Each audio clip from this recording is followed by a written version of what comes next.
भारत का जो online gaming का पूरा इकोसिस्टम है वो एक बहुत बड़े एक जबरदस्त बदलाव के मुहाने पर खड़ा है। एक नया कानून आ रहा है जो शायद हमारे गेम्स खेलने का तरीका हमेशा हमेशा के लिए बदल देगा। तो चलिए जरा समझते हैं कि ये पूरा मामला है क्या और इसका हम सब पर क्या असर पड़ने वाला है। तो सबसे बड़ा सवाल जो सबके मन में है वो यही है, क्या ये ऑनलाइन गेमिंग का अंत है जैसा हम आज तक इसे देखते आए हैं, या फिर ये एक नई ज्यादा सख्त नियमों वाली शुरुआत है? इसी सवाल का जवाब ढूंढने के लिए हमें इस नए दौर की गहराइयों में उतरना होगा। ये तारीख नोट कर लीजिए, 1 मई 2026। ये वो दिन है जब अगस्त 2025 में पास हुआ promotion and regulation of online gaming act पूरी तरह से लागू हो जाएगा। ये सिर्फ एक डेट नहीं है बल्कि इस इंडस्ट्री के लिए एक नए चैप्टर की शुरुआत है। अच्छा, इस पूरे बदलाव को अगर समझना है तो हमें सरकार के बनाए इस नए फ्रेमवर्क के 3 मेन पिलर्स को देखना होगा। ये 3 स्तंभ हैं जिन पर ये पूरी नई इमारत टिकी है और यही तीनों मिलकर ऑनलाइन गेमिंग की नई दुनिया की नींव रखेंगे। तो ये हैं वो 3 स्तंभ। पहला, गेम का क्लासिफिकेशन, मतलब सरकार तय करेगी कि कौन सा गेम किस कैटेगरी में आता है। दूसरा, मैंडेटरी रजिस्ट्रेशन, यानी हर गेमिंग प्लेटफॉर्म को सरकार के पास रजिस्ट्रेशन करवाना ही होगा, कोई बच नहीं सकता।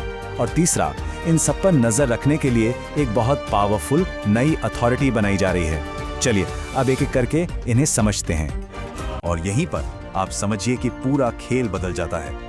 अब से गेमिंग प्लेटफॉर्म्स को साफ साफ 2 हिस्सों में बांटा जाएगा। एक तरफ है स्किल बेस्ड गेम्स और दूसरी तरफ रियल मनी गेमिंग, जिसे RMG भी कहते हैं। अब देखिए, स्किल बेस्ड गेम्स जैसे कि ई स्पोर्ट्स या फैंटेसी लीग, वो तो रजिस्ट्रेशन के बाद भी चल सकेंगे, लेकिन RMG यानी वो गेम्स जहां सीधे तौर पर पैसे लगाकर पैसे जीते जाते हैं, उन पर या तो बहुत कड़े प्रतिबंध लगेंगे या उन्हें पूरी तरह बैन ही कर दिया जाएगा।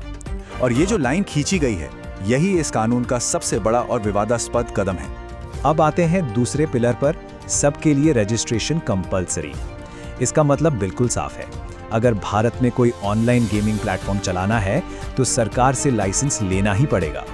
वो दौर अब खत्म हो रहा है जब बिना किसी खास इजाजत के काम चल जाता था। सरकार का मैसेज गेमिंग कंपनियों के लिए एकदम सीधा और सख्त है। जैसा कि इस बयान से पता चलता है, अगर आप हमारे देश में काम करना चाहते हैं तो आपको हमारे साथ रजिस्टर करना होगा और हमारे नियम मानने होंगे। मतलब इसमें किसी भी तरह के कंफ्यूजन की कोई गुंजाइश ही नहीं छोड़ी गई है। और सवाल ये है कि इन सब नियमों को लागू कौन करवाएगा? यहीं पर आता है तीसरा और सबसे मजबूत स्तंभ, IOGA यानी इंडियन ऑनलाइन गेमिंग अथॉरिटी। आप इसे ऑनलाइन गेमिंग की दुनिया का नया शेरिफ समझ सकते हैं। एक ऐसी बॉडी जिसके पास रजिस्ट्रेशन देने से लेकर नियम तोड़ने वालों पर एक्शन लेने तक के सारे अधिकार होंगे। तो ये सवाल उठना लाजमी है कि सरकार को अचानक इतने बड़े और सख्त बदलाव लाने की जरूरत क्यों आन पड़ी? मतलब सरकार की तरफ से इसकी क्या वजह बताई जा रही है? चलिए उनके ऑफिशियल स्टैंड को समझते हैं। सरकार का कहना है कि ये सब कुछ नागरिकों की भलाई के लिए किया जा रहा है। उनका तर्क है कि वो लोगों को रियल मनी गेमिंग के फाइनेंशियल रिस्क से बचाना चाहते हैं, ई स्पोर्ट्स के लिए एक साफ सुथरा और ट्रांसपेरेंट माहौल बनाना चाहते हैं, और सबसे ज़रूरी एक ऐसा सिस्टम बनाना चाहते हैं जहां प्लेयर्स को अगर किसी प्लेटफॉर्म से कोई परेशानी हो तो वो अपनी शिकायत दर्ज करा सके। अच्छा, सरकार का पक्ष सुनने में तो काफ़ी अच्छा लगता है, नागरिकों की सुरक्षा, पारदर्शिता। लेकिन क्या कहानी सिर्फ इतनी ही है? जब हम टाइमलाइन और घटनाओं को एक साथ रखकर देखते हैं तो कुछ एक्सपर्ट्स सवाल उठाते हैं कि क्या असली मकसद कुछ और भी हो सकता है? और यहीं पर सबसे बड़ा और तार्किक सवाल खड़ा होता है, अगर सरकार को नागरिकों की इतनी ही चिंता थी तो इतने सालों से जब ये इंडस्ट्री फल फूल रही थी और सरकार को इससे भारी टैक्स भी मिल रहा था, तब ये नियम क्यों नहीं लाए गए? अब अचानक इतनी सख्ती क्यों?